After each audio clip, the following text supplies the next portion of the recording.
Hi, all, and welcome to Decks in the City, where the wallets are cold and the takes are hot. First, we have Jessi, Web3 prosecutor turned Web3 protector at Ribbit Capital. Hi, everyone.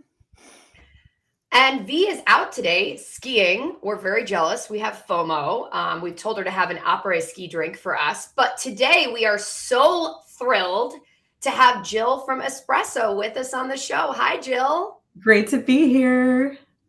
And I'm your host, Katherine, KK, fluent in TradFi and conversant in deep tech over at Starkware. So before we get going, remember, we're lawyers, or at least Jessi and I are lawyers, but we're not your lawyers. So nothing you hear on Decks in the City is legal or financial advice, and it doesn't create an attorney-client relationship. For the fine print, as usual, check unchainedcrypto.com. Jill, we are so happy to have you here. And matching with me. Amazing. We didn't even coordinate that. You're both wearing for our listeners, you're both wearing very sophisticated, sleek, kind of taupey sweaters. It's very cold outside. We also both have money framed in the back. That's true. Money art, because that's all fiat's going to be good for soon. I love it. Money art. I'm going to make a penny picture. So Jill, give us a minute and give us an overview. Tell us about yourself and about Espresso, because I'm not going to do it justice. Jill is a boss, guys. That's all I'm going to put out here. Awesome. Well, thank you so much for having me. Yeah, my name is Jill. I've worked in the industry for 10 years now. What are we still doing, guys? But here we are, the future of finance. It's almost here. It's coming. For the last 5 years, I've been working on a project called Espresso Systems. We've built many different tools and infrastructure products that we think are going to be a part of that journey to bring mainstream finance on chain. The main thing that we've built is a blockchain designed for high customizability. So we support roll-ups primarily and super fast transaction finality times. So we confirm transactions in 2 seconds, and we're targeting sub-second next year. In the past, we've also developed privacy products. So we developed a product called Cape a couple of years ago, piloted it with a bunch of specifically stablecoin issuers and other asset issuers at the time. And privacy has always been one of my big kind of passions in this space. So how convenient. How convenient. Yeah. Yes. We're so pumped to have you. And what you guys have been building at Espresso is just incredibly impressive. And I think that everyone should learn more about it. And Jill, I know you've had long podcasts where you've talked in depth about what it does. And I highly recommend people listen to that. But what we're here for today is to focus on privacy. And two of the best are here to talk about it because they both got together yesterday to talk about privacy on a panel together and left me behind. So can you guys tell our listeners what you were doing yesterday and just a little about how it impacts our conversation today? We had a party without you, Jessi. No, never. So yes, this was amazing. And I just want to point out something really cool. Okay. So this was the 6th SEC roundtable, I believe. The SEC started holding these roundtables on topics, the SEC Crypto Task Force. So there's been one on DeFi, tokenization, etc. And it's absolutely fantastic. It shows their kind of transparency, their engagement. They did, one of the members of the task force did tell me that this was a very well attended or well watched panel, which shows how much kind of talk and focus there is around privacy. But one of the coolest aspects of it is that the first half of the roundtable was builders, talking about privacy tools, demonstrating privacy tools. And shout out to Jill for not only being on the builder half, but being the only woman representing the female woman power. We're gonna do sorority snaps for that. Whoa, yeah. And then the second half of the panel was a policy focused conversation. So kind of these tools exist. We just saw some of them. Where do we go from here? So let's kick things off, Jill. Tell us more about your take on kind of from the builder perspective, your takeaways and your thoughts on how the first half went. Okay. I just have so many thoughts on this. It's so wild for any of us in the space, maybe especially as a builder in the United States, who's been working in crypto again for a decade. to be walking through the front doors of the SEC to give a presentation. I had the privilege of going in and doing another one of these roundtables back in June. And I remember I pinged my co-founders and my teammates at my company saying, okay, guys, I'm going to be off these 2 days in June. I'm flying to DC. I'm going to be going into the SEC. And some of my colleagues were like, you're going into the SEC? You know, kind of like, do you need a lawyer? Like, have we been subpoenaed? Because that was the vibe for, I want to emphasize, actually, not just the Biden administration, the previous Trump administration, you know, for the better part of a decade. And I think that it is so awesome that the SEC is engaging with industry in this way. Everyone I met there yesterday, even the staffers who'd been around sort of through all of these different paradigms at the SEC, were just so open-minded and curious and positive about us coming in to present. And that was just a great feeling. So that was the first thing I wanted to acknowledge. It was fantastic. And just to paint a picture for people, if you haven't been to the Securities and Exchange Commission headquarters in Washington, it's right next to the beautiful and, you know, very, very kind of fancy old school Union Station. And then you see this like kind of intimidating gray, very angular, modern architecture is kind of scary building. Like it gives fancy jail to me a little bit. It gives like, dystopian science fiction where like the good guys are hauled in to, you know, testify in front of the Galactic Congress. 100%. So you go in, you know, you go through security, but I really want to echo Jill's sentiment. Like every member of the task force that I've interacted with has been lovely. They're smart. They're intellectually curious. They want to do right by the industry, but they also want to do right by American investors, which frankly, that's one of the reasons why the SEC has changed its tone. They understand that innovation in the United States is good for the market itself. So this degree of engagement is a dream. And I think that's the first step. It's the baby step to seeing real progress on the regulatory and legislative front.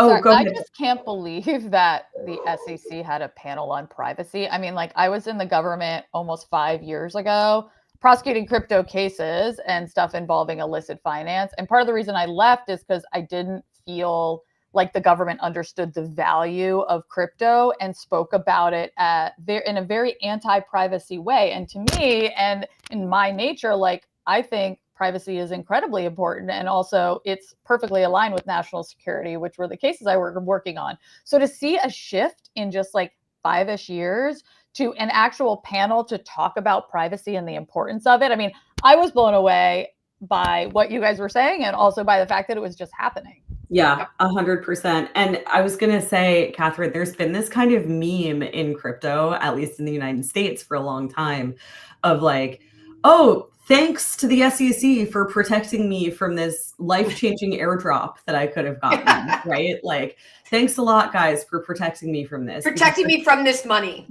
Because there's been so many ways in which, you know, under the auspices of consumer protection, US people have not been able to engage in crypto. And obviously not all of that's changing. Like, I don't know, I'm not like a diehard libertarian who thinks that we should get rid of all consumer protection. I actually think it's very important, but I do think that this is kind of a sea change moment to reset some of the standards and paradigms. So yeah, completely agree that it's a huge deal that it was even happening, and kind of interesting timing. I don't know. Did you both see the New York Times article over the weekend? No comment. It's just... So it was this article that came out over the weekend. Basically, to me, never actually said this, but the headline, all of it, it made it sound to the average reader, I think, like the SEC has changed its tune on crypto and is inviting all of these crypto people to Washington and dropped all of these cases against crypto companies because Trump is somehow personally benefiting from it. And if you read carefully, of course, throughout the article, they keep saying, like, to be clear, we found no evidence of this. Like, we're just asking the question. And I'm just like, oh, you guys, this is, come on. This no, is and also, I think it just, it negates all the work that people like us and our listeners are doing in the crypto space, because you can have an argument about conflict of interest and whether the current administration and politicians should be involved in crypto and whether what they're doing is hurting the industry. And that is a conversation we can have for sure. Totally. But that is very different than smart people like you guys going in and teaching about privacy and defending the human right to it. And the fact that it's conflated just like puts us against a entire institution that we don't need to be against, and like makes us very defensive. So I really appreciated that a lot of the panel wasn't about that defensiveness, because it's very easy to go that way. You know, KK, you had talked about like the history of these panels, and Jill, you've been on one before, but like can you explain like what's the purpose of them? Like, are they tailored to a specific guideline? Like, did you get a sense of like what might come of this?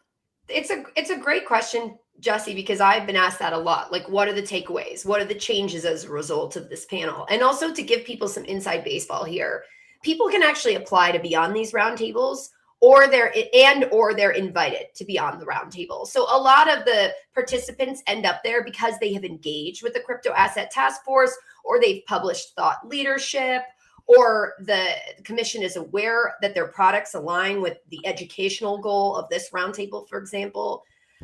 There's no specific action item or deliverable that come from these roundtables. And I don't think anyone should expect that. This is all a process of education and engagement and starting a conversation, particularly vis-a-vis privacy, which is not straightforward. Like there's not like an easy fix that you can turn on and off privacy as an acceptable thing to regulators. That was actually a big conversation point in the policy focus piece about how, like, what can we do to ensure that people can engage with privacy tools without immediately garnering suspicion, and builders can build them safely. But the other point that was made that is spot on, well, I should say this because I made this point, not to toot my own horn, is that everyone's been obsessed with stables, tokenization, and payments, right? So now we're seeing huge activity from legacy market participants in, for example, tokenized equities. All of this is moving on chain. What does that mean? Well, it means we need some form of privacy or secrecy or shielded transactions to mitigate market manipulation, to ensure that we still have free market competitive strategy. Like, there's a whole host of use cases for privacy, economic use cases that are unlocked by the growth in tokenization. This to me was one of the biggest kind of subtexts or themes of the day yesterday, I think, is that, you know, we have all of these applications that we in industry feel are basically there. They're ready for prime time. And, you know, even TradFi and, you know, kind of legacy market participants are seeing this as well. And privacy is perhaps the most relevant, actually, to those parties. And so it was kind of this interesting mix of, you know, you had like Zuko Wilcox, the founder of Zcash there. You had folks who really kind of espoused the like true cypherpunk vision of crypto. And then you also had a lot of the same people actually espousing this version of privacy that's like very corporate friendly and actually look like banks, you know, just in order to manage their own proprietary strategies, and banks and asset managers need privacy as well. And it's interesting to see kind of the marriage of those two things, and also the ways in which I think strategically, even those who are really in it for like the civil liberties or the cypherpunk values are kind of pragmatic at this point in 2025, saying, okay, well, we can Trojan horse those values in through, you know, privacy products built for corporates. It's a great point. And what was really interesting is the policy panel, half the policy panel was ex-regulators. And I would say the least cypherpunk was Carol House, who's an ex-regulator, but she kept agreeing with the representative Jay Stanley from the American Civil Liberties Union, which was quite interesting. And some of it was he was approaching this pragmatically. There was a lot of respectful disagreement on the policy panel, but I did think that they did a very good job of kind of bringing the spectrum of beliefs here in terms of, okay, no, this should be entirely permissionless tooling, free, If bad guys use it, too bad, to the other spectrum of no, we should build a holistic risk management compliance infra on top of the tools. And a lot of the topics that were raised in the paper Jessi and I published a couple months ago were discussed, meaning the existence of these cryptography-based tools and what they can do for privacy, good and bad. I think the fact that there was so much agreement is somewhat surprising, but also to me, like, not that surprising, because we live in such a cyber world right now, and privacy and national security are like pretty much bedfellows that need to work in conjunction together, because like every major national security failure involving data in the last decade has come from too much visibility, not too little. You can think about the OPM hack with my data, along with 21 million other federal employees, like PII was taken. You can think about like the Strava incident, which like I am shocked how few people talk about that, but that's on the private side where fitness trackers revealed the layout of US I think about that every day. allied bases. Yeah. Soldiers are not leaking the information. The lack Creepy. of privacy protections like really impacted our national security. So for me, like the fact that there was agreement sort of shows that it's not just a philosophical debate, but rather an understanding that too much visibility is what can create attack services. I swear if I had tinfoil around, I'd put on my tinfoil hat right now. But like the more you learn about this, the creepier it is. And that was also a topic of yesterday that was really interesting. Like we talked about the economic drivers for privacy. We talked about privacy as a right. Those are not surprising. But the other things we talked about, frankly, is the epidemic of data breaches in the United States and how to mitigate that using cryptography-based tools. There was a lot of discussion around that. There's a lot of discussion about digital identity. And there was a lot of discussion about the Bank Secrecy Act and anti-money laundering.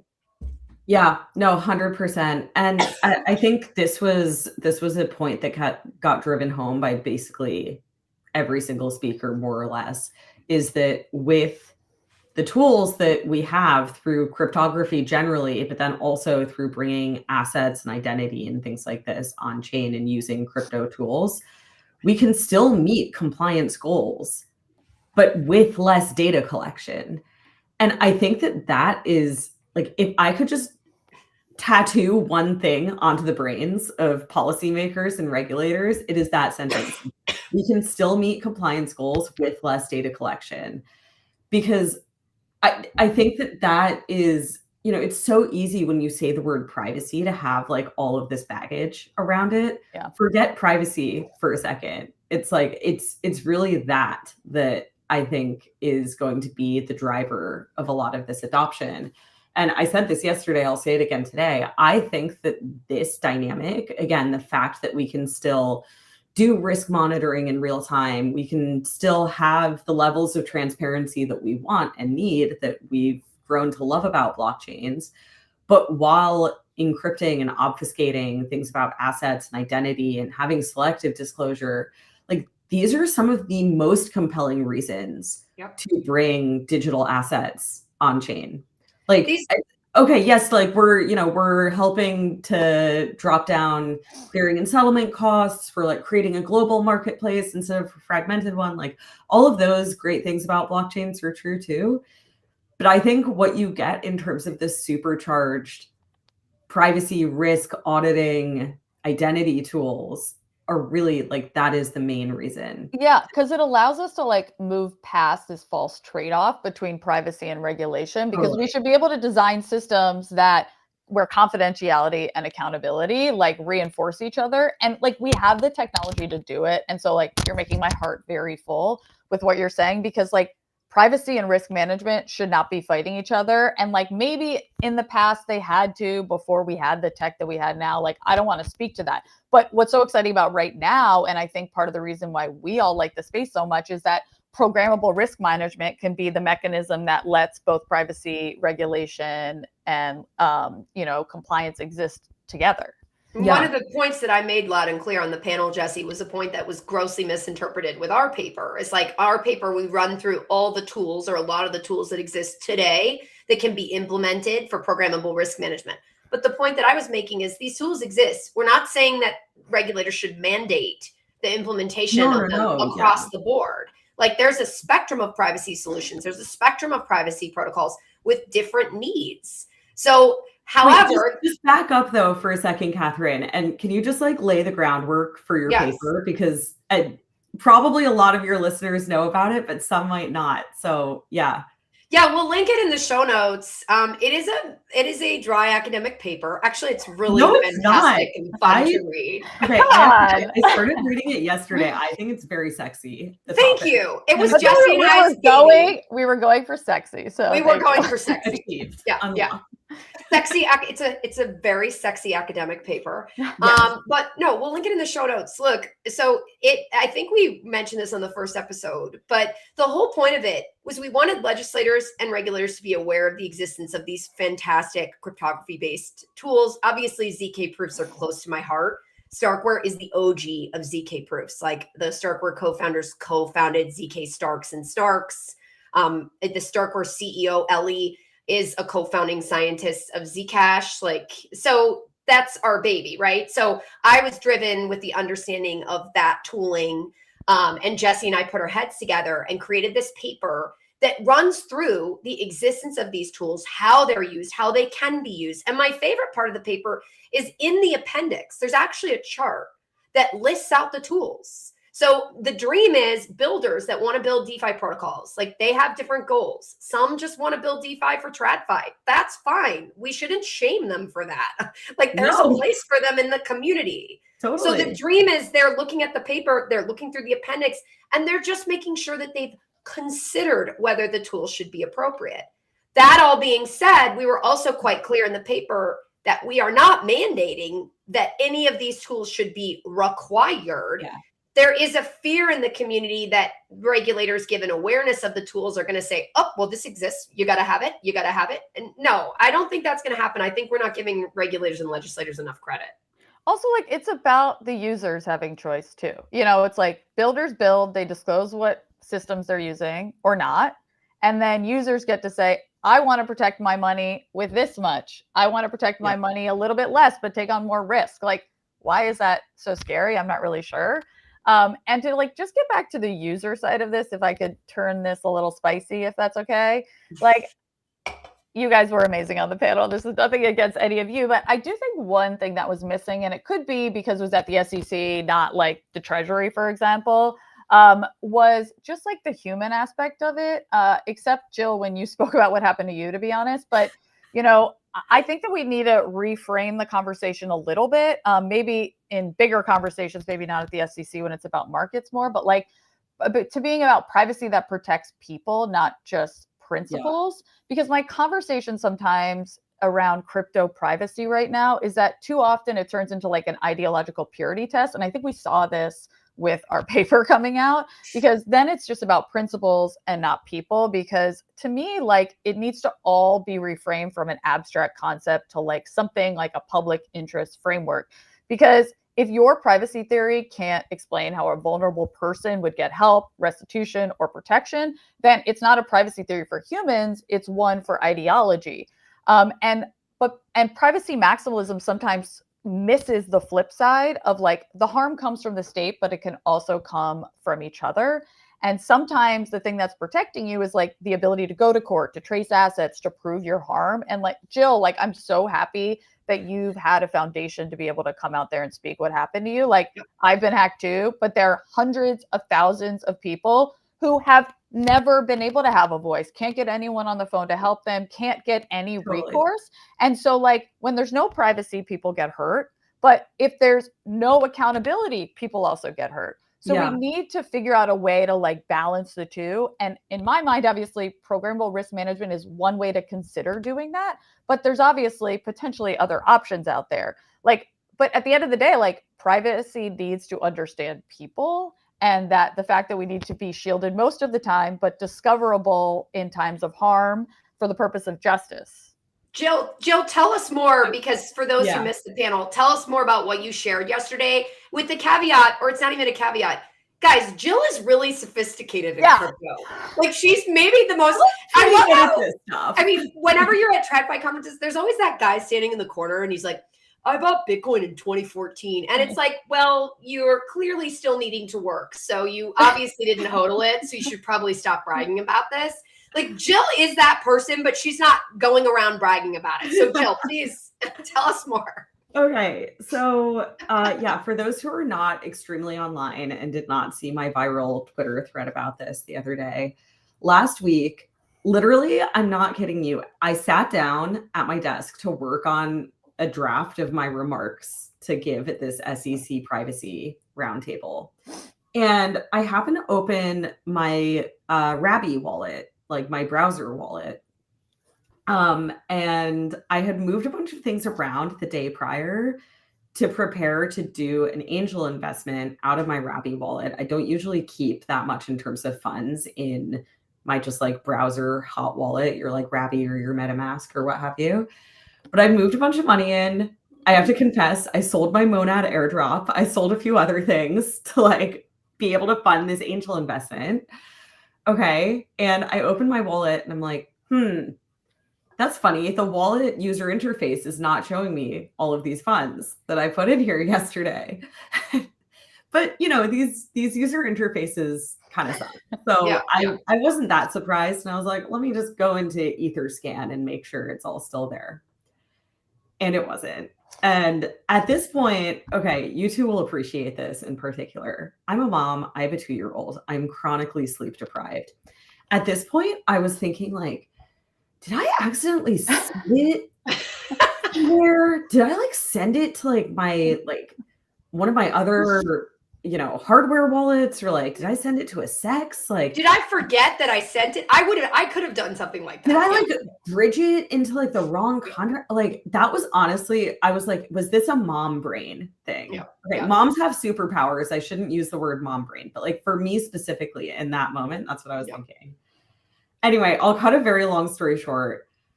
I traced it through Etherscan because Ethereum is public, so you can do that.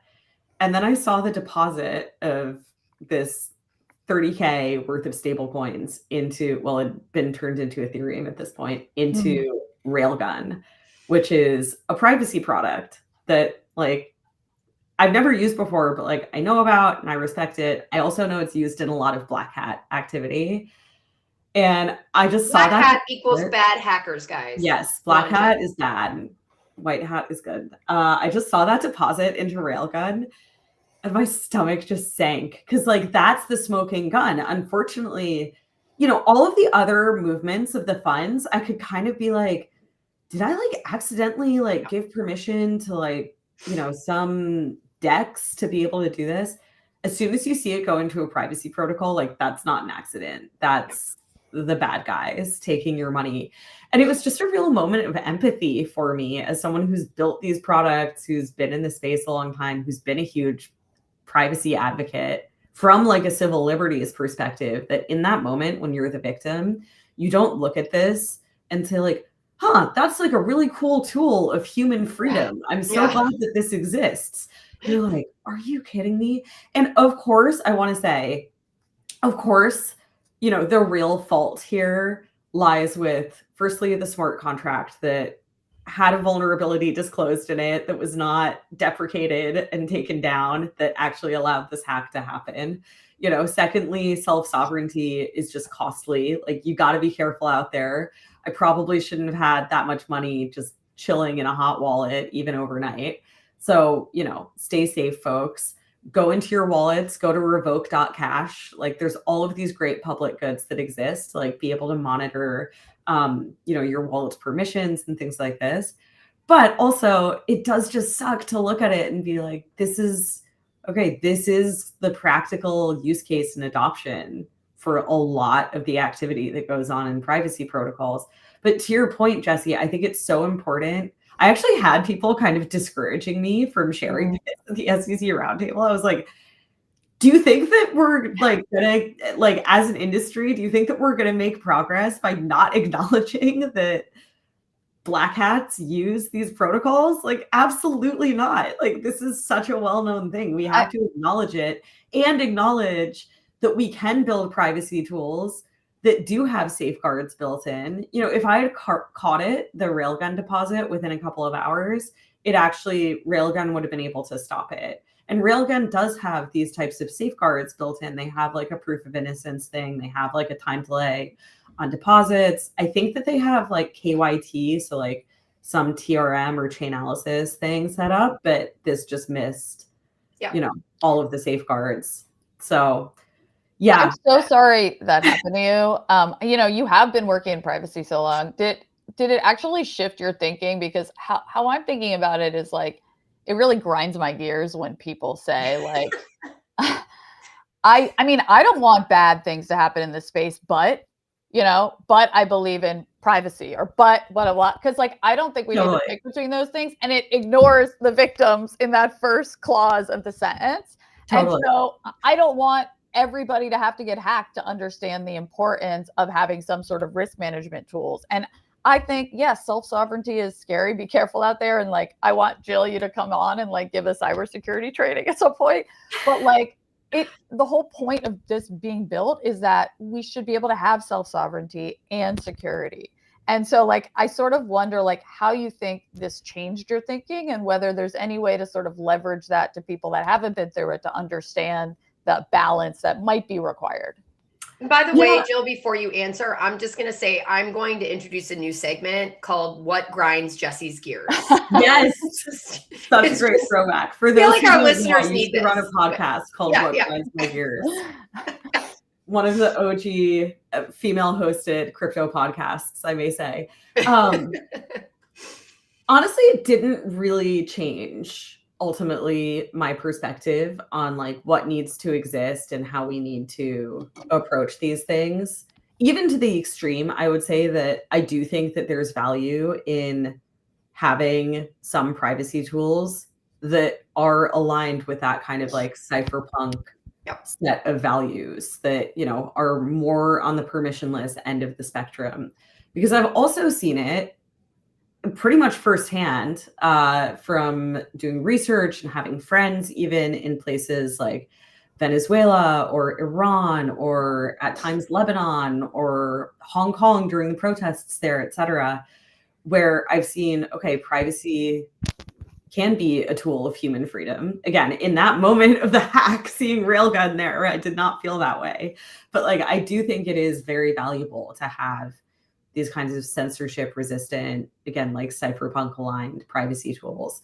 But I do think that, I think that there just needs to be a spectrum of these things. And, you know, I think that the more that we can have tools that do support high levels of accountability and responsibility and do have, for lack of a better word, controls on them for more mainstream usage, I think that that is better for the space as a whole. Like, I mean, a few years ago, I have to say, I think we've come a really long way from Tornado Cash being sanctioned by OFAC, which happened 2 years ago. I think it was like 2022. Yeah. Kind of time frame. 3 years. 2022. Yeah, it was almost 4 years ago.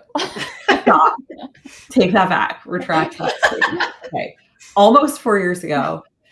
You know, we basically only had like Tornado Cash, and then I guess, you know, kind of the natively private blockchains like Zcash and Monero. Zcash had, of course, some safeguards built in. Tornado Cash did also have UKeys, but I don't know if they were kind of mandatory to use or just not used. Or they weren't used with OFAC inquiries. I don't know that for a fact, but that's my assumption. Yeah. But I do think that there has been this kind of new generation of privacy builders who've been really, really thoughtful about how to implement things like proof of innocence, either in depositing into a private domain or withdrawing from the private domain, implementing, again, like KYT to be able to know, okay, is a transaction being deposited in from a suspicious address? Maybe we need to put a pause on that. Having these long deposit wait times and withdrawal times. And, you know, it's all trade-off, right? Because it makes the user experience way more of a headache. Yep. But it does also create these safeguards where, you know, even from a business perspective, I don't think you're ever going to get businesses to build these things or do things like out of the goodness of their heart. But from a business perspective, it actually just made sense in the wake of Tornado Cash being sanctioned to explore these different modalities. And, I'm very glad that we're moving, it seems, out of the paradigm that we lived in for the last 4 years, where, things could happen like Tornado Cash getting sanctioned, which I think we all agree, and Coin Center kind of led the charge on this, should not have actually happened, even from a legal perspective. But I do think that one positive out of all of that, one silver lining, has been the innovation that's been spurred in creating tools that do balance those protections of users as well. Well, a couple points on that too. It's funny because I think a lot of crypto has a very visceral reaction to things like proof of innocence. So like this is another thing that was discussed on the panel is we've lost the thread here. And, Americans should never need proof of innocence. Like the presumption should be innocent. So that was an interesting kind of rights-oriented conversation. Totally. And the other interesting point about Tornado Cash, for everyone who isn't aware, if you're not a crypto person, the infamous mixer, which, a mixer basically makes it difficult to trace the source of the funds. And similar to Samurai Wallet, both of which have had criminal implications for the developers. The interesting thing about those is that Commissioner Peirce herself has been supportive of mixers. And she said so in the opening remarks to the roundtable. What was really fantastic is Chair Atkins spoke, Commissioner Mark Ueda spoke, and Commissioner Peirce all spoke in kicking off the roundtable. And they were all pretty much aligned with, look, individual people should be able to use these tools without arousing suspicion. And it goes to the kind of presumption of innocence, presumption of good. So I think we're all kind of trying to find our way back to that place where the starting point for privacy is okay. And then when there are red flags or issues that actually raises a separate conversation of, well, what is guilt? Like, is there a conviction? But that's the issue. And that's the spectrum of debate that we have with kind of the various stakeholders here. And one interesting then kind of offshoot of this debate that I hear a lot amongst developers but wasn't really touched upon yesterday, because it's just sort of like another level of depth on this, is a lot of these privacy tools, if you use them, you are contributing to a shielded pool effectively. And so by virtue of using a tool like Railgun, I'll just pick on them for a second, but this is true of many different products, by using them. So even if I'm using them for sort of like totally kosher, fine, licit purposes, if North Korea then deposits into that same product, North Korea is being shielded by my assets by virtue of me using that product. And so I mean, you two can probably talk about and theorize and maybe even answer for me what this means from a legal perspective for the users of Railgun who are using it for okay purposes, but then are providing that privacy to the likes of, say, North Korea. But, I think that there's just so many fascinating, but also kind of hairy and scary dynamics that arise with the design of these products that's really tricky to sift through, whether it's for regulators or enforcement or the average end user. I really like your framing, Jill, of like how much stuff has changed over the past few years, because I do think this panel for me and for many was like a real step forward from this whole like privacy maximalism, cyberpunk only, because, as someone that thinks about the people side of this a lot, because of the work I used to do, like privacy was essential for every domestic violence victim that I interacted with, and like trying to figure out how to get them cash that they could use in a way to have a hotel where they were safe from their abuser is essential to privacy. And like, in the same way, sometimes too much privacy can hurt victims. So like, I think it's like walking into a room and being able to address the audience with the needs and principles and convictions that they have on the privacy topic. And the crypto industry, I'm sometimes hard on us, but like, I think they're doing a really good job sort of reframing it and talking about it as like a holistic need for people in different ways. I love that, Jessi. And I was about to say, we don't have enough time for you to spit all the alpha that you have on illicit finance, but we are going to have an illicit finance episode at some point where we kind of digest some of the liability and the concern and the fear in crypto and what is facilitation. I want to move on to one other tiny topic we have at the end, and also our crypto good news. But before I get there, I wanted to spit a particular piece of alpha here. FYI, every roundtable has a break in the middle. And to date, there has, this was, Jessi, before we started filming, was like, what surprised you at the roundtable? And I don't think she was prepared for my answer, which was, I was really excited for ice cream bars at the break, because I believe there's been ice cream bars at every break. That's what we had in June. Thank you. Yes. Washington was 25 degrees or something like that, like some crazy Chicago level cold yesterday. And so there were not ice cream bars. Yeah. There were donuts and cookies at the break. And the best part is they were all laid out on this like piece of parchment. I'm pulling up the photo I took right now so I can get this right. And in front of the donuts, there was this big sign that said, "Do not take financial privacy for granted." So well, that's the name of our episode today. Thank you. Excellent. We have our episode title. So the commission, the task force, in addition to being lovely and smart, has a sense of humor. I so appreciated that. I also ate both a donut and a cookie before my panel. So if I was acting a little hyper, now you all know the inside baseball there. But that was, you passed out from your food coma after. Yeah, then I passed out. Yep. I passed out on the plane. But that was kind of amazing. We also had a pizza dinner before the panel or pizza lunch hosted by the SEC before he kicked out. So I ate like a small child yesterday. Is what we all did. We all did. I had multiple donuts, I confess. I love it. Okay, so this is what's fueling your hosts for today. Yeah. We only have a few minutes left, so I wanted to pivot to Jessi real quick, because it would be remiss, not so much on the privacy piece, but to not talk about something that I think Jessi and I are uniquely suited to opine on briefly, is the Do Kwon sentence. Jessi, tell us more about that.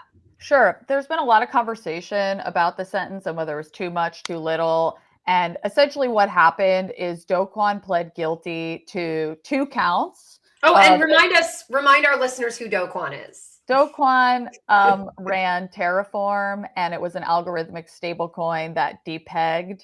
And there were lots of allegations and lots of evidence that during its depegging, he made a lot of fraudulent statements, both publicly, on podcasts, on Twitter, and internally, that represented that it wasn't depegging, and lots of people have lost their money. Some people think it's hundreds of thousands of people. There's almost 17,000 victims that are part of the bankruptcy case, which is still going on right now. And 300-ish victims wrote in for the sentencing. So essentially what happened is he pled guilty to conspiracy to defraud and wire fraud. Okay, and those were 2 of the counts of the indictment that was brought in the New York federal court. And so essentially after he pled guilty, they set a sentencing hearing where the judge sentenced him to 15 years. And there's been a lot of conversation, is that too much, too little? And I think it's worth sort of giving a foundation of how sentencing works, and like that might help guide whether it's too much, too little, or at least sort of educate on the process. So what happens is when you plead guilty or you're found guilty at trial, you have that actually happen. And the judge doesn't in federal court sentence you right then. Instead, they set a sentencing hearing, usually like 8 weeks out, depending on how complex the case is. During that period of time, the defense collects information of support in support of the defendant, if there's any of that, which there was here, as well as submits a sentencing memorandum that says, we think he should have blah. And the prosecution does the same with victims. Victims sometimes speak at the sentencing hearing as well, but they essentially say, based on the evidence and these facts, we think he should be sentenced to blah. In this case, the defense asked for 5 years and the prosecution asked for 12 years. What the judge did was sentence above what the prosecution recommended, which is not unheard of. That has happened in many cases, but it's somewhat rare. And in such a high profile case, like a judge usually explains why he did that. So although it was higher than what the prosecution had asked for, it's actually lower than what the maximum was. So let me just talk about this for a little bit because it's sort of important. So essentially, when you plead guilty, you're pleading to charges that are listed as criminal statutes by Congress. So Congress will say fraud is a crime and the maximum you can get for it is blank, okay? And that is legally what you can do. And that's when people say, you know, here he had a maximum of 25 years. That is different than the sentencing guidelines because before the mid 1980s, it used to be that judges just couldn't go above the statutory maximum, but they could do whatever. But the problem with that is like some judges would give 25 and some would give 2 years for the same crime. So what the Supreme Court and the federal government decided to do was create federal sentencing guidelines. And what this says is, hey, judge, look at the statutory maximum and then look at these different factors in this very complicated manual. It's like hundreds and hundreds of pages to help you determine what to sentence somebody to. And it's not mandatory, but if a judge goes above or below the guidelines, then they have to explain it or they can be overturned. Yeah, but I want to double click on that point really quick, Jessi, because I think it's important. It's the source of the confusion with the sentencing a lot. Yeah. Just because the prosecution recommends a certain period of time, the judge does not have to align with those recommendations, because a lot was made of the fact that Do Kwon got 15 when the prosecution recommended 12. Totally. Like that's just a starting point for the judge, effectively. The only thing the judge really has to do is stay under the statutory maximum. Yeah. What the guidelines here suggested or said he could do was nothing to life in prison. And the reason why it was so high was because the sentencing guidelines look at the 2 crimes he pled to, and then they might reduce if you pled guilty, they might reduce if you're a cooperator, they might reduce if you weren't the main person, which wasn't the case here. But it adds a lot for the amount that was stolen and the number of victims. And here he had like way above the maximum. So he could have, without the the statutory maximum, under the guidelines, he couldn't have gotten life in prison. That's how like a Bernie Madoff got a life in prison, right? Yeah. Or the Enron or WorldCom guy. Here, there was $40 billion lost and lots of victims. And so the judge pretty much looked at statutory maximum and said, I can't go above 25. I don't think 12 is enough. Probation also sort of said 12, and sometimes the prosecution and probation agree. And instead, the judge says, you should have 15 because you don't seem remorseful and you continue to commit fraud by lying to people. And like, you should see some of these tweets where he's like, pretty much anyone who disagreed with him and said like, you know, Terra's falling apart, he was like, you're poor or something like that. So it was just like the amount of evidence was not great against him. And the fact that he tried to escape and there was evidence that he was trying to run away from this. So I guess like my takeaway is like the sentencing guidelines and how sentencing happens is really complicated. So you can't just look at what the statute says, and you can't just look at what the defense and prosecution says. You have to really understand the guidelines and listen to what the judge's decision is, and then sort of come up with your conclusions on whether it's too much. And I also recommend that people listen to some of the victims' testimonials here, because like there was talk about suicide, there was talk about losing the whole life savings. Like whenever victims come forward, judges usually respond to that, because for many people, sentencing is the only time that victims get a voice. That was great, Jill, or Jessi. I was going to say, Jill, as the token non-lawyer on this pod that speaks English, and probably the smartest person on this pod. No offense, Jessi, you are also brilliant. Jill is way smarter than like, did that make sense to you? That's why I dressed like her. Yeah. Did Jessi translate okay? Yeah, no, I was going to plug Inner City Press for like us normies. I don't even know like what the business model or like this is, as far as I can tell, it's this guy who attends all of these court cases, primarily in New York City, that have to do with finance, et cetera, et cetera. And he like live tweets them, and it's very accessible and, dare I say, sometimes entertaining and sometimes actually heartbreaking to like follow along. And he did this with the SBF case, and he did this with Do Kwon. And yeah, for us normies to follow along and be able to see kind of how the whole thing went down, that's a really great resource. No, but that totally answered for me, Jessi. Like, to me, as a layperson, as a non-lawyer, like, you look at the fact that the judge went over what the prosecution was recommending, and you're like, savage. That's wild. You're like, did like Do Kwon like miscalculate this when he pled guilty? But it makes a ton of sense that, you know, there's this kind of wide range, and then it is kind of a judgment call based on all of these factors that you mentioned. I mean, the wild thing to me too is that you brought up all of the kind of like direct collateral damage of what Do Kwon did, but that then kicked off the whole of 2022, like this whole unwind of all of the leverage in the crypto system, and the FTX collapse, and just honestly, right. That was the beginning of the end of 2022. Domino. None of us wanted to relive that, but I think the sentencing made us.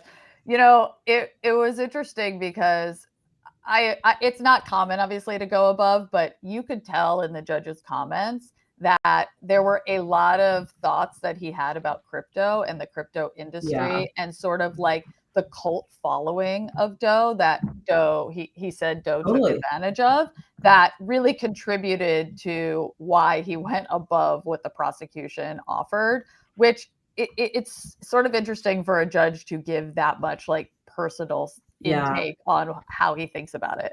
100%. It was fascinating. This stuff is complicated. You know, as our listeners know, Jessi was a longtime federal prosecutor. I was a longtime partner in private practice doing white collar defense. These are not like entry level concepts. So we'll revisit this as we run into crypto criminal drama, which hopefully we'll have more. We'll have very little. We're going to have programmable risk management. Yeah. Exactly. I want to wind us down because I know Unchained is coming up next with Johann Kerbrat, who's a really brilliant guest. Nice. I say that he was one of my former board members at my previous gig. But really briefly, before we wind us down, I want to do two things. Thank you so much, Jill, who again is a true boss. Please come back, Jill. Spit some serious alpha on the SEC roundtable. It was such an honor to be on a roundtable with Jill.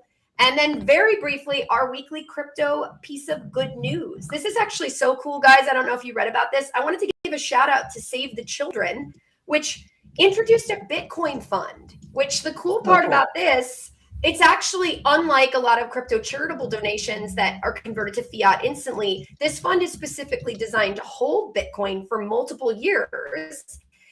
And the other amazing thing is they can test operational usages via the Bitcoin fund. So like very like connect with certain pilots, and could later be used in domestic emergencies like hurricanes and wildfires to move value to families even faster. So shout out to Save the Children for being really innovative when it comes to crypto charity. And just a reminder to everybody, you too can donate your crypto to really valuable organizations. So that's it for today. Thanks again to Jill for joining us, and we will see you next week. Thank you.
Hi, everyone. Welcome to Unchained, your no-hype resource for all things crypto. I'm your host, Laura Shin. Thanks for joining this live stream. Before we get started, a quick reminder. Nothing you hear on Unchained is an investment advice. This show is for informational and entertainment purposes only, and my guests and I may hold assets discussed in the show. For more disclosures, visit unchainedcrypto.com. Looking to unlock your crypto's liquidity? Figure offers crypto-backed loans with an industry-low 8.91% fixed rate. They're the only major provider with decentralized MPC custody and new liquidation protection. Take out a loan at figuremarkets.co/unchained. Are you a builder who needs to add on-chain trading to your product? The Uniswap Trading API from Uniswap Labs offers plug-and-play access to some of the deepest liquidity in crypto. It's on-chain execution at an enterprise level. More liquidity, less complexity. Visit hub.uniswap.org to learn more. Today's guest is Johann Kerbrat, Senior Vice President and General Manager of Robinhood Crypto. Welcome, Johann. Hey, good to see you again. How are you? Nice to see you. I'm good. Good. Glad to have you. So for Q3, Robinhood saw quite a boost in earnings from the year prior, and crypto revenue tripled. Why do you think crypto revenue on Robinhood grew so much year over year? Yeah, I mean it's been a great year. You're right, and Q3 was a great quarter for us. I think the combination of the environment that just really popped in crypto, but also like all the new features that we built around crypto. We added a lot more assets. We started to offer staking in most of the states in the US, and we also focused a lot on advanced trader. And so I think that kind of resulted into this growth that we've seen. But really, I think it's also the interest from the retail customers that have just grown in the past few years, and especially last year. And Robinhood has had such a journey. I mean, if you just think like Vlad and his co-founder, they started as young guys, not that they're like old by any stretch, but they kind of weathered the whole storm during the meme coin mania, the GameStop mania, and then we saw the very slick presentation you guys did introducing a bunch of crypto products over the summer, and now Robinhood is part of the S&P 500. And I wondered if you could just talk about, kind of how reaching that new milestone, if that's influenced Robinhood's plans, or at least how you think about or approach the business.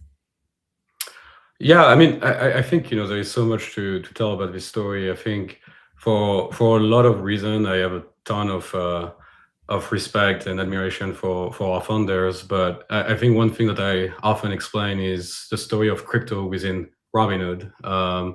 They actually decided to launch crypto in 2018, just in the first quarter. So really at the moment where most companies were actually turning their back to crypto, and they were like, it's a winter. It was past the 2017 ICOs and NFTs kind of saga. And so instead of going into this direction like everyone else, Vlad and Beju were like, you know what?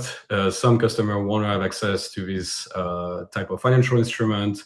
They actually believe that it will be part of the next financial system of tomorrow. And so they still decide to build on it and to offer it to the customers and to start building. And so I think it just shows that they have this very unique capability to understand where the trends are going and to understand where they think that there is actual interest when everyone else thinks the opposite. But I think the success that we've seen around the recent quarter is just a result of a lot of many years of work. Like for example, we've been building a lot of these features that we announced during the Cannes event for multiple years. And so for us, it was more of a celebration because finally these features are out, but we know that the job is not done. Like at this point, most of the financial trading is still happening off-chain on centralized places. And so we don't think, that we are where we can be, and we think there is still a lot to do. So Vlad is someone who is really pushing us all the time. And so, when the S&P announcement happened, I'm not even sure if there was a quick Slack message about it, like congrats and let's keep working, basically. So I think that's the mental model he has for himself, and I think that's what we always inspire to do also for the company, and we want to just keep building features that people are excited about. So I am so interested to hear your thoughts on where the crypto market is headed, because as I'm sure you're very well aware, crypto market or crypto price action has been a bit choppy ever since 1010. There are a lot of people saying we're entering a bear market. I've had other people on my show who say that 2026 will prove that the 4-year cycle is dead. They, at least somebody from Bitwise, Ryan Rasmussen, he predicted that we would reach new all-time highs in crypto in 2026. I was so curious for your thoughts. Do you think crypto is entering a bear market or not? And just generally, how is Robinhood preparing for any, changes in the market? Yeah, so I always say that I'm very bad at predicting Bitcoin prices, and if I was a bit better at it, I would probably not be working right now. So that's why I always say that. But I think what has been interesting is to see that there is a lot of support still. It's been a few times that Bitcoin is going in the low 80s and still rebounding. So I think that shows that there's still a lot of strong support. I also think that we're still seeing a lot of activity coming in from our customers, not just on trading the actual assets, but on buying cryptos and transferring it out to DeFi platform and doing things on DeFi. So that to me shows that we are far from the bear market, or at least the one that we've known in the past. And so I think so far what we see from our customers is that they have a pretty long-term horizon. They are usually a younger demographic, and so they see it more as a buy the dip kind of opportunity. And so our focus has been more into building the right tools for them to take advantage of this kind of situation, especially for advanced trader. For example, we just rolled out new fees that if you use our smart exchange routing feature, you can trade for as low as 3 basis points. And so that's been more of our focus. And then we let the customer kind of decide if they think the price is going to go down or up, because like I said, I wasn't very good at it. And I was wondering, because you guys have, rolled out so many new crypto offerings. Obviously, we have tokenized stocks. There's prediction markets, perps. There's just a whole bunch of new things. And I wondered, if you could just talk about the evolution of the crypto users that you have on your platform, if you think that they've kind of, evolved over time. What are they like now, or what are the different categories of them? Yeah, absolutely. I mean, we have, I think, almost every segment at this point where, initially a lot of customers were thinking about Robinhood for crypto as more of a playing ground for people that were not really serious about crypto, and they were mostly holding stocks but wanted a bit of exposure to Bitcoin or Ethereum. But since then, we graduated from this place a long time ago, and we now have all the advanced customers that I was talking about, to the people that are really into more leverage with perpetual products, to people that just want to hold. And so for them, like, staking is really important so they can get yield on the asset that they hold on the platform.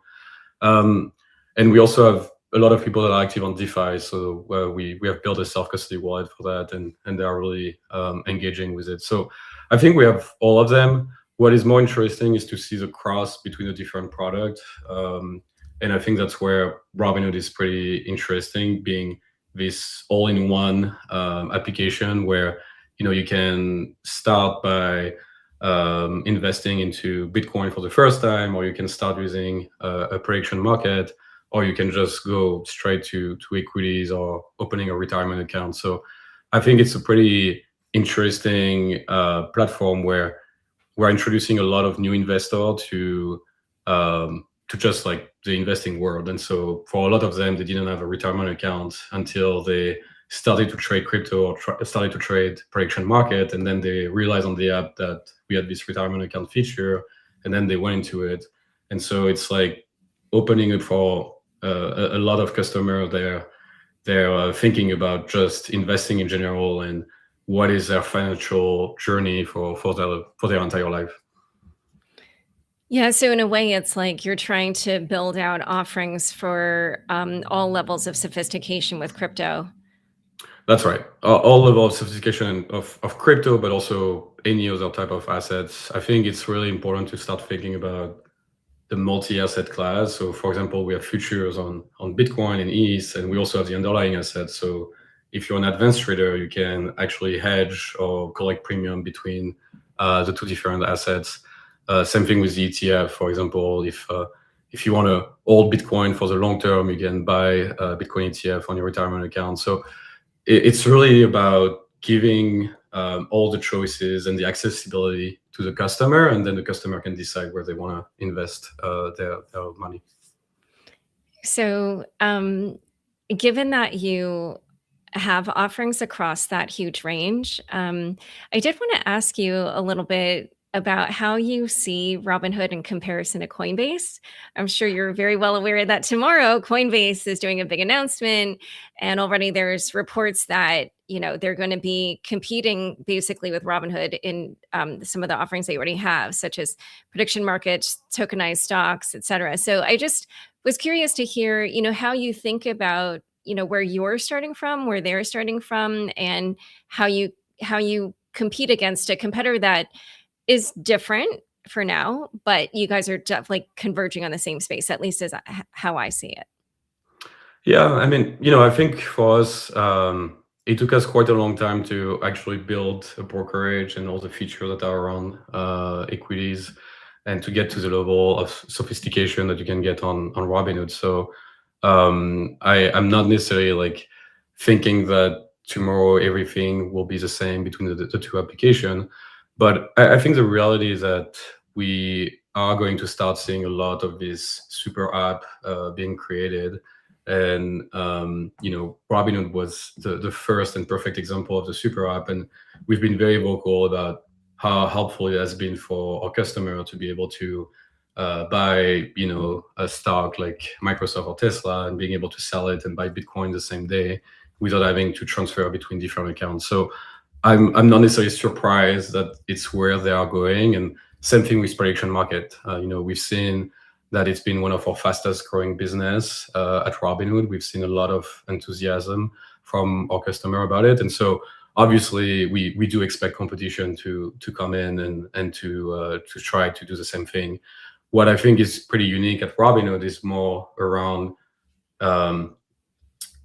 like how we put the customer at the center of everything that we are building, and the way that we are designing our tools and features. We go about doing a lot of user research. We spend a lot of time with our customers to understand if they like the product, if they don't like it, what are the things that are preventing them to use it, or why do they prefer something else? And through that, we get to, I think, a level of UI and UX that at this point has not been equaled. And really, I think that's what makes Robinhood unique. When you look at our credit card, for example, a lot of people have been launching credit cards since we launched it. And if you look at the numbers that we published, you can see that a lot of people are preferring our credit card. And the reason for that is that we really spent a lot of time trying to understand what people didn't like from other products. And we went with a pretty simple offering where it's like you get 3% cash back on all categories. And so in my head, as a customer, for example, initially I was a bit doubtful about the credit card, and now it's like the only credit card I use in my wallet. And I think that's the type of user focus that is really giving us an advantage on the competition. Okay, yeah. And I did want to ask a little bit more about the prediction markets, because as you said, they're all the rage now. And Robinhood has not only launched prediction markets with Kalshi, but then it also recently announced that it would launch a new futures and derivatives exchange through a joint venture with Susquehanna International Group. And that would be for expanding its prediction markets product. So explain how this initiative differs from what you're already doing with Kalshi. Yeah, I mean the exchange basically is the back end in a way, and so on the front end, like any products that we have on the platform, we usually connect to multiple exchanges to give us either the best price or to give us more offering, and so we were already integrated with more than one exchange in the past. So this initially will just give us more optionality, and it will also allow us to build more products that are kind of unique to Robinhood. But I think, at the end of the day, for the customer, it doesn't really matter. But being able to add more exchanges and creating more competition will create more pressure on prices and on the type of products that we can offer. So I think more competition is always great for the customer. And because this is now the largest, the fastest growing area of Robinhood, I was curious, what are you noticing in trends amongst the users, what types of users they are, what their behaviors are? Why do you think that it became so popular so quickly?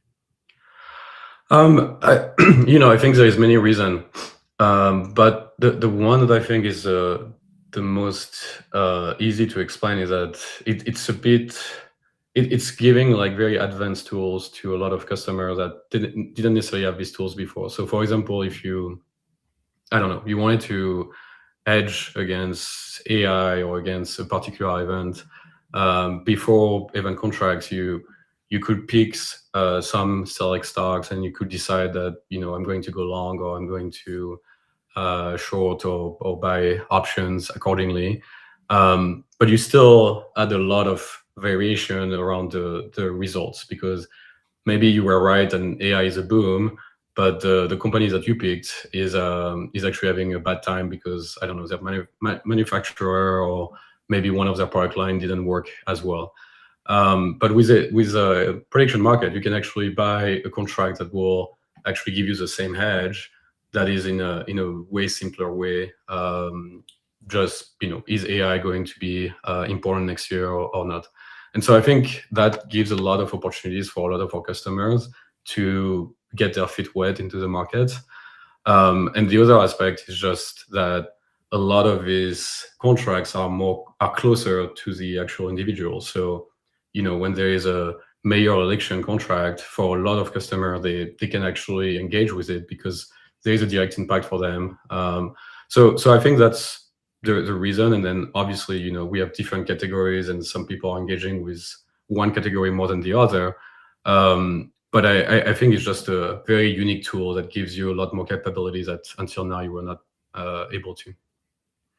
And how do you find that those users differ from others? Like, are there certain traders on Robinhood that only like to trade prediction markets, or do you find that there's just a lot of crossover? And if there is a lot of crossover, is it with the crypto traders in particular? I got to be honest with you, I don't have this data on top of my head, but you know, Robinhood is at more than 26 million customers now, net funded accounts. So I'm sure you have like some segment that are just prediction markets, and some that are crossing with crypto, and some that are crossing with all the products. So it's hard to tell you just like that.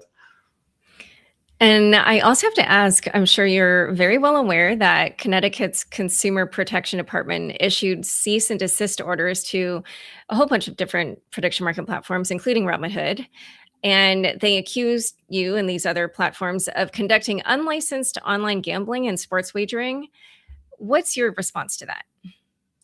You know, we've been working with regulator for a very long time, since the inception of Robinhood, and so I think there is always a lot of time that we spend with our legal team and compliance team, and we engage a lot with the regulator. For the case of prediction market with the CFTC, but in the case of crypto with the SEC, or with the New York DFS in the US, and we have multiple licenses across the globe. So I have full confidence in our legal team, and overall, you know, if we launch a product, it means that we felt confident into our ability to do so. Overall, it's a moving topic, and it's a pretty hot topic that has been going on for the past few months. And my hope is that, you know, we can avoid the same situation that we did with crypto in the past 4 years, and, you know, create a situation where there was starting to be almost a ban on crypto, and then everyone was kind of leaving the United States to build on offshore, or to, as a user, to use VPN to be able to access all this platform. And so I hope we can avoid the same situation here, and that instead we can find the right regulatory system that everyone can contribute to, because Robinhood knows how to work with regulators. So if at some point there's a framework that is in place and we can use that framework, we'll be able to adapt to it very quickly. Okay. Yeah, so let's now talk about some of the big announcements from the summer. As I'm sure you're very well aware, Robinhood made huge waves when it announced that Robinhood Chain would be an L2 on Ethereum. And I wondered if you could talk about that decision. You know, why did you decide to build an L2 on Ethereum as opposed to, for instance, deploying straight on Solana, which had been rumored as the other plausible option? Yeah, I mean, we look at multiple options. Like anything we do, we spend a lot of time comparing different options, what could be the outcome. And we love the Solana team. We are a pretty good partner. We partner in a lot of other ways. For example, if you use a Robin wallet, we'll cover the gas fees on Solana through some of our partnership with them. So, you know, it's not we didn't decide to go with the Ethereum L2 just because we didn't like Solana. It was more about what we were trying to achieve. And so what we were trying to achieve is, we really want at some point to replace the traditional finance that is still working in a very old way. And for that, we felt like we need to have enough customization and enough ways for us to kind of control what we wanted to build on the chain. And we didn't feel like we could do that through other ways than having our own stack, basically. So the question was more about building our own L1 versus an L2. And the reason why we decided to build an L2 on Ethereum was we felt like we were getting the security of the Ethereum network for free in a way. And we could just focus on building the feature that we think are missing for the financial system, and not have to worry about, you know, the different decentralization aspect and security of the actual L1. And I think that's something that we often forget because Ethereum has been running for so long and other platforms have been running for so long. But, you know, having a clearly decentralized and secure blockchain is actually not an easy feat and takes a lot of resources, takes a lot of investment. And so getting that for free through Ethereum is an important point for us. Yeah, that makes a lot of sense. Well, I did also want to ask, I think I heard you on the Edge podcast talk about how liquidity on Ethereum was another reason that you chose to build an L2. And I just wondered, currently that's more siloed probably than I think ideally it would be. And I wondered, do you have faith that this will get resolved, or like how do you think about that factor that is currently the state of play?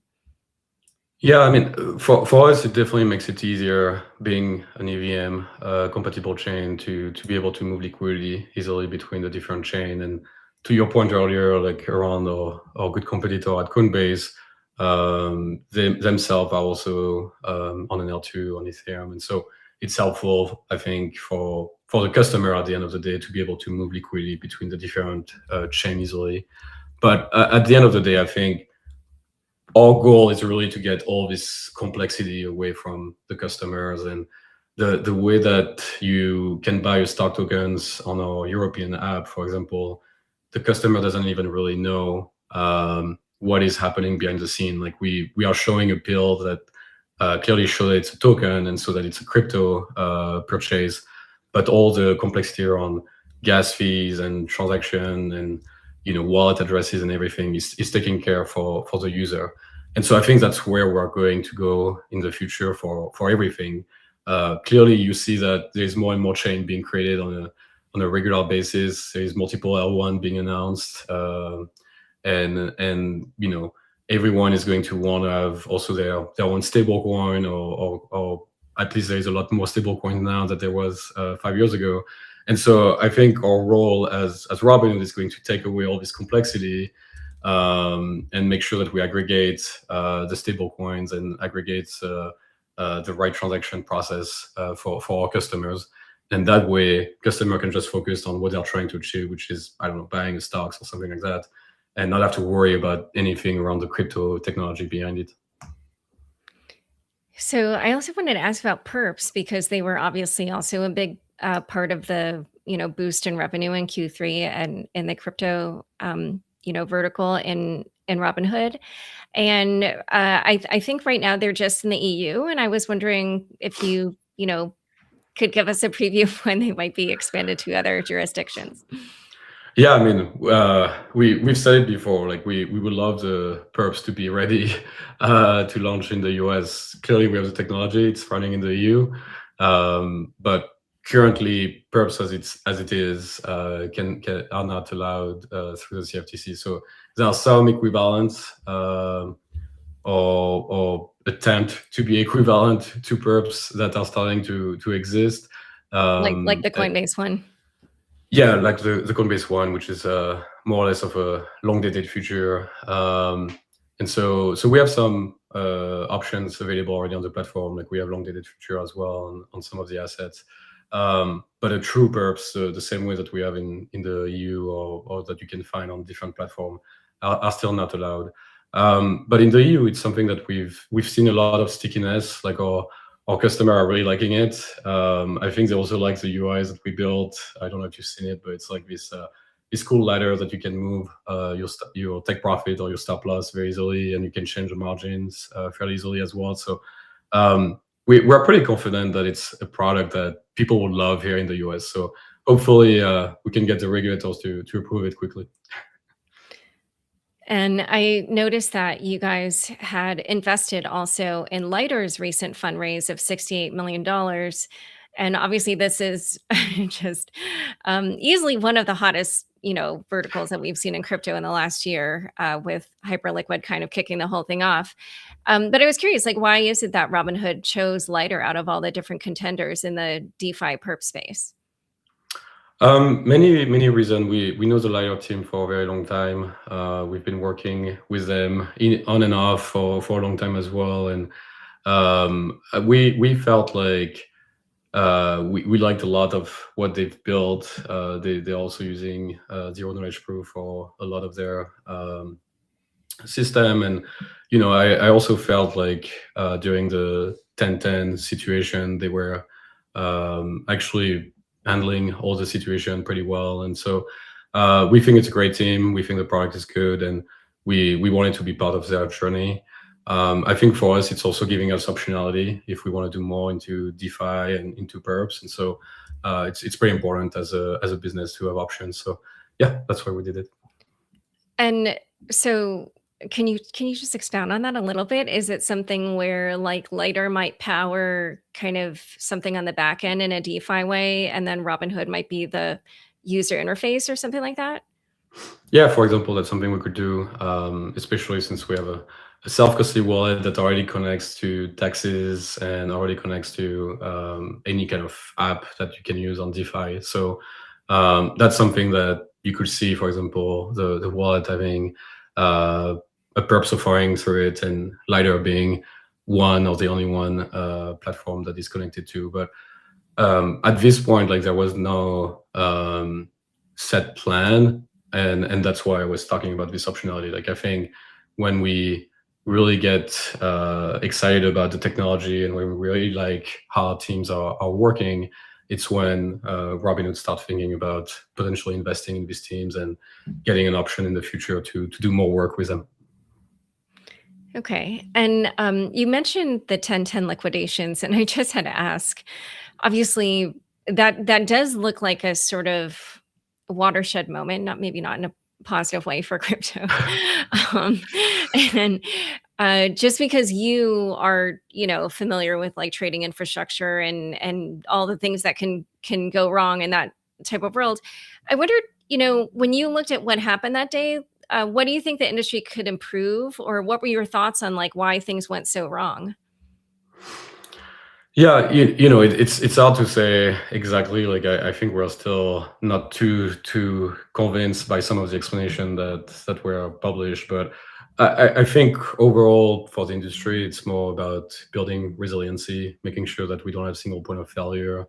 Like the same way that we are building all our technical system in this kind of mindset, where we want to make sure that if one system is down, we can rely on another system. In that case, there was this problem, and there was, making sure that a price, you will have multiple feeds to make sure that you don't just look at one price feed. But at the end of the day, a lot of these platforms are also brand new, and so I think it is to be expected that you will see some of these problems. I also think it's critical for the institutions that are getting into this platform to make sure that to not put all their eggs in the same basket, and to also think about diversify, things about looking at due diligence and these kind of things. But overall, I think for the industry, it's just like one of these bad moments where it's eroding a bit the trust of not just the institution but the retail customers. And usually what we see that people are taking a bit of a breather from the markets and coming back to it a bit later in the year. And we've seen that multiple times. There was the FTX moment, obviously not so far ago, where it really took us a few months before people really started to re-engage again. And I think for a lot of the teams that are on DeFi and the decentralized exchanges, they're all very good team and very strong engineering forces.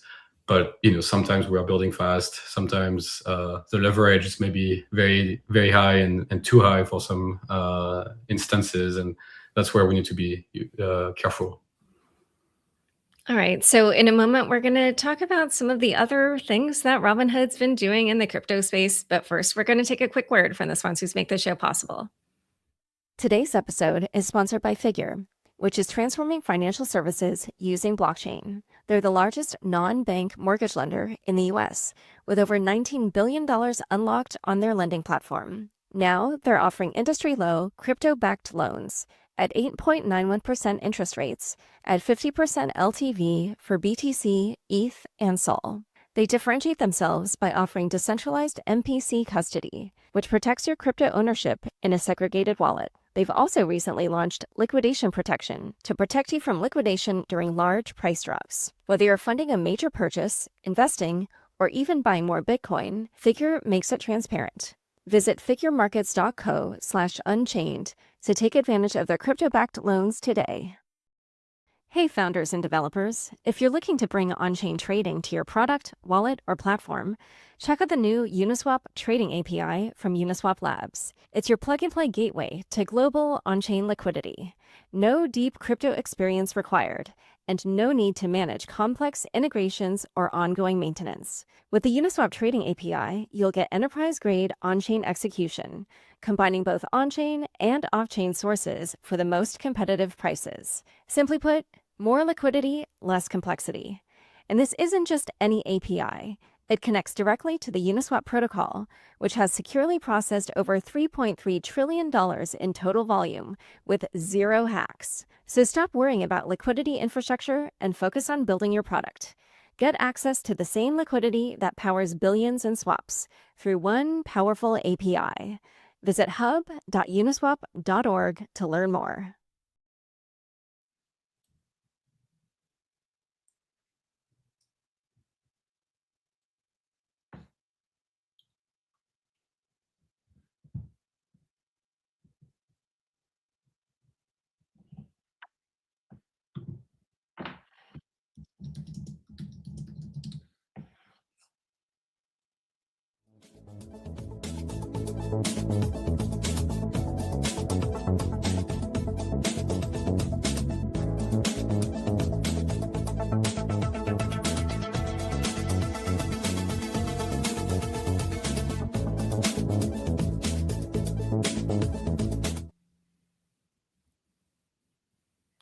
Back to my conversation with Johann.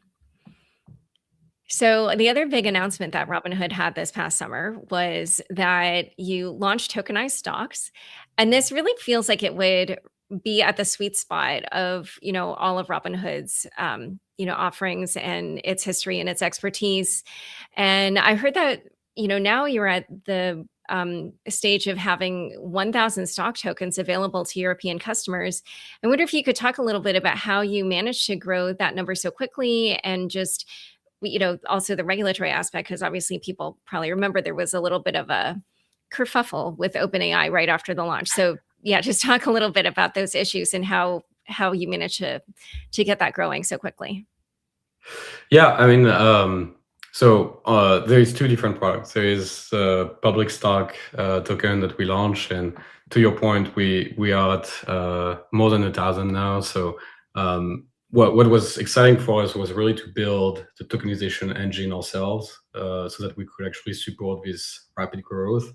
And the engine actually can work for any type of asset. So we started with public stock for US markets and US ETF, but in the future we can expand to any other market. Could be European, could be Asian, or we could also go to any type of real world assets like real estate or arts.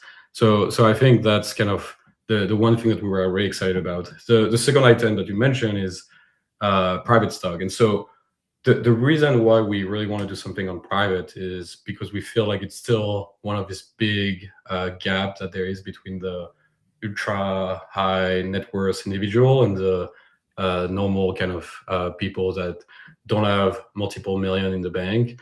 And so we want to find a way where we can tokenize the private equity from some of these companies, put it on chain, and give access to customers. But the launch that we did in the EU was a giveaway, so it was a one-time thing for OpenAI and SpaceX. But the vision is a lot wider than that. We think that customer can actually have access to private equity firms, but we also think that private equity firms could start raising money through blockchain technology instead of having to go through the classic VC structure and then going to have a banker and then going to go public and paying all these exchange fees. So I think that's kind of the idea behind it. The problem is that for a lot of these private company, if they are really hot or really in demand, they don't really need to have this raising capital problem, and so they don't necessarily want to deal with retail. And we still think that it's not necessarily fair, right? Like a lot of the retail customers that are using the products are the reason why the company is actually valuable. And so, we think that in the future, tokenization kind of level everything else. The customer could have the same right as an important VC or as someone with hundreds of millions of dollars, and it could also give the same type of access to these companies. Clearly, still some work in progress to be done, but I really think that's where the puck is going. And so let's just focus on the public company side. Is the kind of like impetus to take the US stock market, which is not necessarily accessible to other geographies, and give people price exposure to that. And so you wouldn't like have tokenized US stocks in like available to US customers. Is that the thinking? Currently not. I mean, that's why we launched in the EU, because we didn't really have a brokerage there, and we didn't have a running Robinhood with millions of customers there. But I think in the future, you're going to start seeing blockchain being developed more and more in the US. You already have a lot of exchanges talking about modernizing their stack or using blockchain. You have the DTC explaining how they are going to start using blockchain. And so it's more about how do we connect all this system together so that in the US you can have 24/7, or you can have instant settlement and not wait a day. And when it's necessary and we have to use blockchain for it to have access to these benefits, we will definitely do it. But right now, for the largest impact, we felt like the EU was a better playing ground for launching this product and seeing really the impact there. And there's a lot of countries in the EU or even in the world where it's still difficult for you to open a US brokerage account, and it's still difficult to convert your local currency into US dollar to be able to invest. So the product that we launch has zero spread, zero PFOF, zero fee. We just charge the FX from euro to dollar at 10 basis point. And so we are really trying to create a competing product that gives you a lot of advantage to get into the space.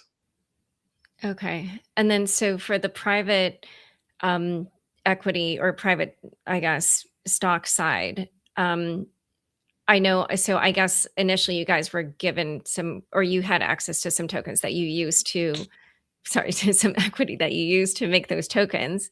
So in the future, like, how do you plan to expand that? And do you feel like this is something now companies that are private will just come to expect, that there, will be interest in trading, equity in them in this way? I think so, and I think it's something that it's a bit of a cultural shift that will need to happen. And the same way that if you think about it, it took us at least 5 years to get the idea of stablecoin being as real as dollar. For a very long time, people were not sure, and you can still trade a stablecoin under the dollar in some places, so there's still a spread. And so it took a bit of time for people to understand the value of the stablecoin. And same thing with retail trading. For a very long time, bankers will recommend companies that are going public to not allocate to retail, or to only allocate to ultra high net worth or high net worth individuals, but mostly to just give it to institution. And slowly you're starting to see things changing. Some of the recent big IPOs, for example, have given a lot more to retail. One that was public about it, bullish, claimed that they allocated 20% to retail, which I think really shows the transformation from a few years ago. And so I think it's going to be the same thing for private equity. A lot of companies don't want to deal with kind of the pressure of having the asset traded outside, but there are also ways to go around it that could remove the noise for the companies, but still give access to the retail investor. And at the same time, for the company, it will be beneficial because they will be able to raise capital more easily and at lower cost, because there will be less intermediary in the between. So I think you're going to see that developing. It's just we are at the very beginning. We're at day zero of this journey. But I'm pretty sure that if we talk again in a couple of years, it will just be the norm to invest in some of these private companies. And so I'm sorry. So for like when they do IPO, do you feel like the holders of the tokenized equity, will they it's just like giving more access to them so that they can kind of like take advantage of the IPO? But then also, do you think it could potentially change IPOs in some fashion? I mean, you could see a world where there's just no more IPO. Basically, it's just you don't have to go through this process where you have to pay an exchange and a lot of bankers and all these things. But even outside of that, I think it's more about being able to have this access to customer, and they're able to ride the growth of the company. And so instead of waiting to invest in any company when they are going public, basically being at the higher valuation since the creation, they can invest in the seed stage or the Series A stage or BCD. And I just think it's just a more fair system for a lot of these customers. Like, instead of having to wait for the company to be public, you can actually invest in it if you're excited by it because you believe in AI or you believe in the tool that you're using on your computer. You should be able to access it at the beginning of the launch instead. Okay, so I heard you also, I mean, you even mentioned it briefly here, but I also heard you talk about this a little bit on the Edge podcast about tokenizing, all kinds of other things, including things like art and real estate. And that was interesting to me because those concern physical objects, things that aren't as kind of inherently digital as crypto or even stocks. And I just wanted to hear you talk a little bit more about what that looks like. And do you actually see Robinhood getting into those markets? Because it feels like it would just take a whole new apparatus at the company for a single one of them. Yeah, I mean, look, I think the company is really good at creating new businesses. Like we were talking about prediction market earlier. It was not something that we were doing until we decided to launch it. And so I think we are just Vlad and Beju are great founders. Have kind of created this entrepreneurship spirit within the company where a lot of teams are starting from scratch and building product from scratch. So I wouldn't say that it's a limiting factor. Usually our limiting factor is more about customer demand and what are people really interested in. And I think tokenization of something like real estate or art actually give accessibility to a lot of these customers to things that they are not necessarily able to access otherwise. Being able to buy, I don't know, an apartment in New York is difficult. And so for you to be exposed to the growth of New York as a city, you don't necessarily have a ton of ways. You have obviously REITs and some ETF or some stock that will be linked somehow to the growth of the city, but it's not the same as owning a piece of an apartment. And so there are different companies that have done these kind of things. In some ways, they will create a fund. The fund will buy the underlying property or the underlying piece of art. But usually the issue is that you still have a lot of middlemen, you still have a lot of fees that are being passed to the customers. And so it's hard to justify the return on investment. And so that's where tokenization can be helpful, where you buy a piece of property, you divide it by X tokens, and people can have a portion of an apartment in New York or a painting. So I think it's definitely possible. The question is more about customer demand. How do you manage the physical location and the tokens, and how do you make sure that you tie them together correctly?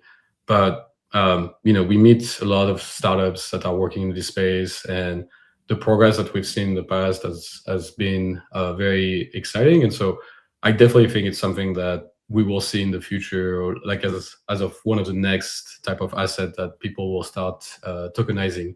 The question for us for launching it at Robinhood will be more around do our customer care about it, and do they want to have access to it? And if they do, we will definitely build it. But if they don't, we can focus on something else.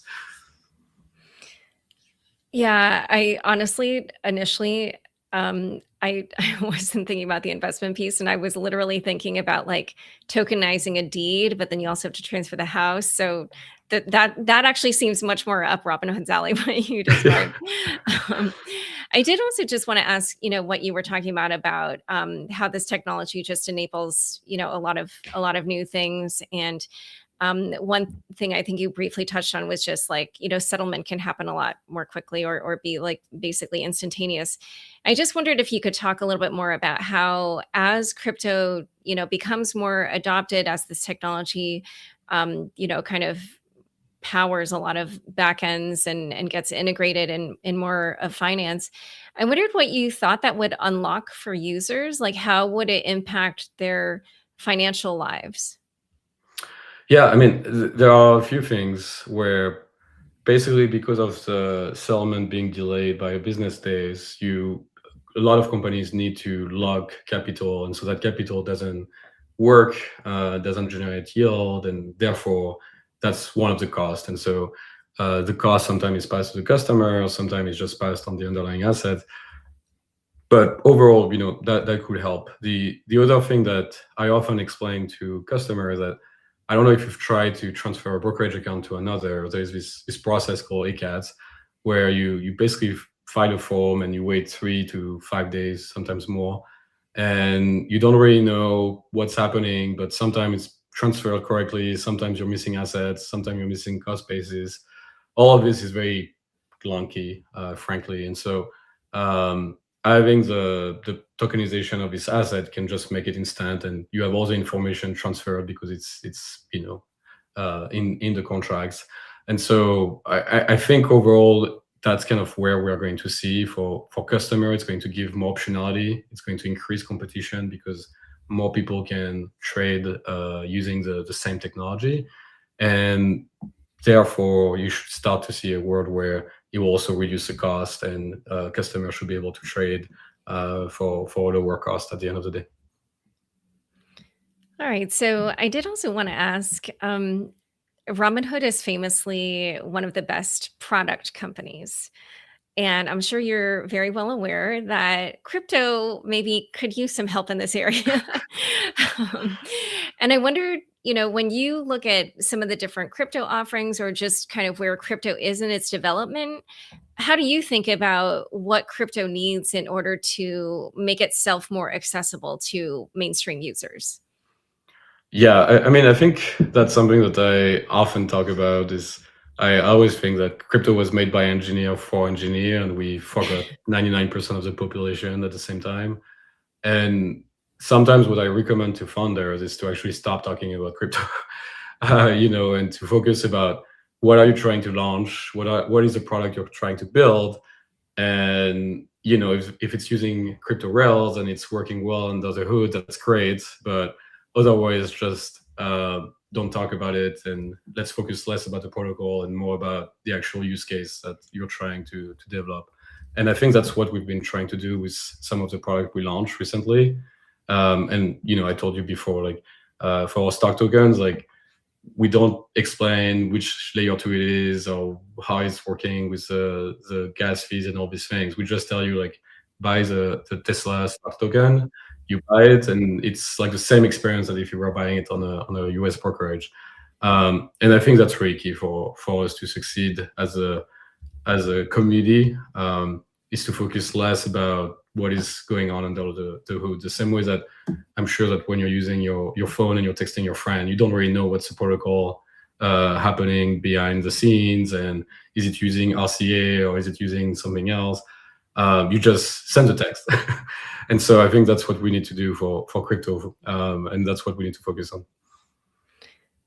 So I did also want to then ask you, because we've kind of talked around this a little bit, or you hinted at this. It does feel like, and already we're seeing that Coinbase is doing a little bit of this. It does look like Robinhood could use DeFi a lot more than it already is. And obviously, you have the Robinhood chain, and so potentially this is probably what some of your plans are for that. But I wondered if you could just talk about how you think Robinhood could use more of DeFi, or what it would look like to have the two become kind of more combined. Yeah, I mean, I think the world where DeFi really develops will actually, you will see a lot of our interaction that we have on the platform that are currently centralized that could actually happen on DeFi. And I think a lot of the new asset that we've been talking about will exist on DeFi as well. So it's more a question of when versus if. I will say right now, I don't think we have the technology set up yet. That's why we're building our chain, and that's why we're building all the compliance tool within it. But once it's going to be live, I think you will see more and more of our systems starting to use it, because you can do a lot more on DeFi than just trading assets. You can also create a system to verify and identify customers, make sure that the wallet that is interacting with our system is the same one as it was like a week ago and not someone else spoofing it. So a lot of that can be built. I just think we're at the beginning, to be honest. And I do have to ask about one other offering that we know that Coinbase has that potentially maybe Robinhood might be thinking about. I don't know. But, they acquired Echo, which is a token launchpad. And I wondered if Robinhood is thinking of doing any kind of ICO type product. At this point, I think for us, we are more in the concept of listing what our customer are really asking for, and less about telling customer what to invest in. And so I think for now we are feeling pretty good about how quickly we've been able to list assets that our customer have been wanting. And we will see. But frankly, we had a very similar product called IPO Access before, and we think that it's not very hard to duplicate it if we wanted to. But overall, I will say that I want to see a bit more what is going to happen in the space before we start launching into our customer. Yeah. Clearly that area is, I think it's undergoing a change of some sort, maybe is how to put it. For sure. Okay. I did also want to ask about the recent news that Robinhood is buying the Indonesian brokerage PT Buana Capital Securitas, and another company there, a crypto trading company, PT Pentagon, I think, Asset Crypto. That's right. And now with like all your offerings in Europe, I just wondered if you could talk about a little bit about why you chose Indonesia and how you think generally about international expansion.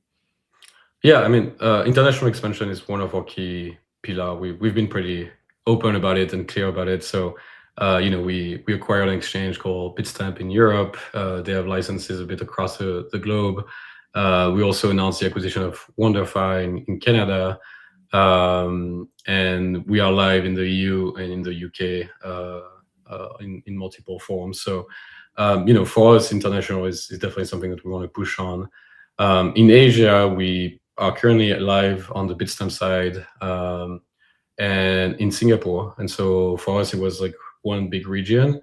But if you think about crypto in Southeast Asia, Indonesia is one of the population that is the most excited about crypto and engaged about crypto. So that's why we wanted to get this acquisition done. It's giving us the optionality to launch there, and to be able to enter a market that is very crypto friendly.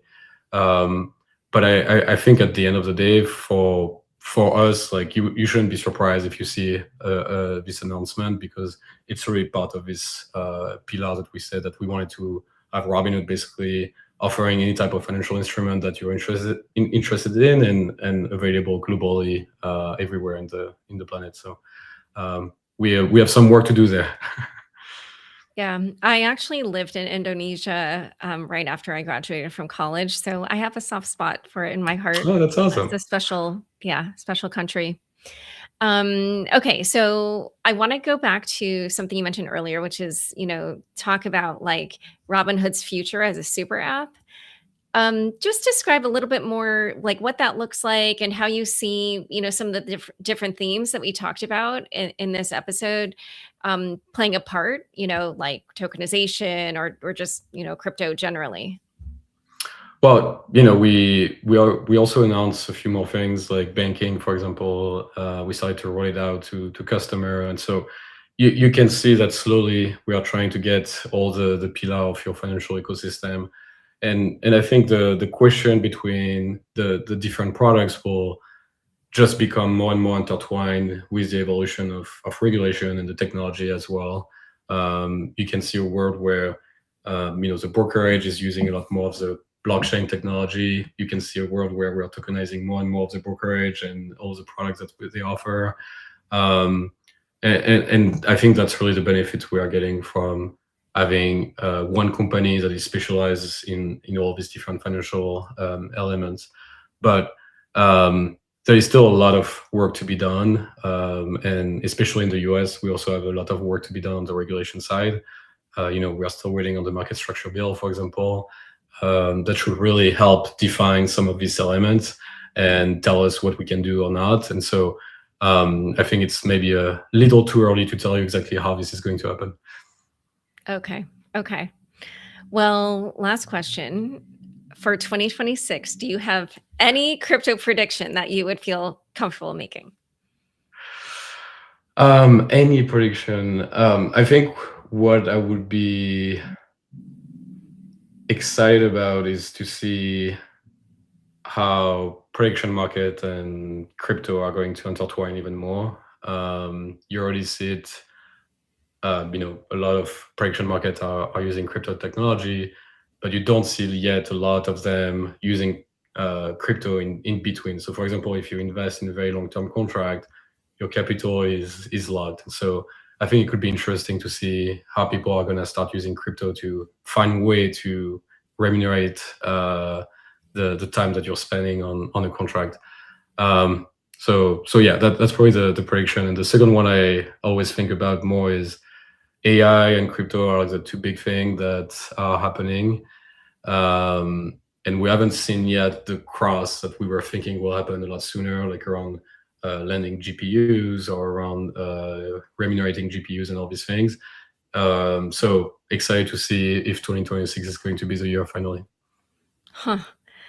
Okay, that wasn't the last question because now I have a follow-up question, which is just for the prediction market one, turning the assets that you've put into any one bet into a productive asset. Like, what do you think that could look like? I'm not sure yet, but I think it's something that we definitely need to start thinking about, especially if you want to encourage more and more of people to invest in the long term and not just the thing happening in a real time, basically. Okay. Well, yeah, I that sounds really interesting to me. So I hope to see that happen. For sure. Johann, it's been a pleasure as usual. Thank you so much for coming on Unchained. Thanks, Laura. It was fun. And thanks to everyone for joining us on this live stream. Catch you all later.